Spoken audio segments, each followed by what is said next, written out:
In this video, we're going to go through the rear wiper replacement on a 2003 through 2009 Toyota Sienna.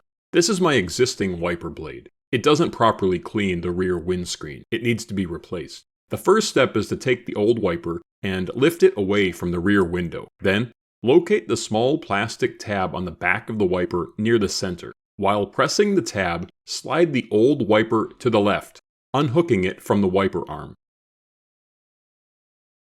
Here is a closer view of the plastic tab that you will be pressing.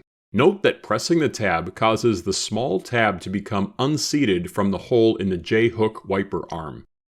Next, take the new 16-inch wiper and remove the protective sleeve.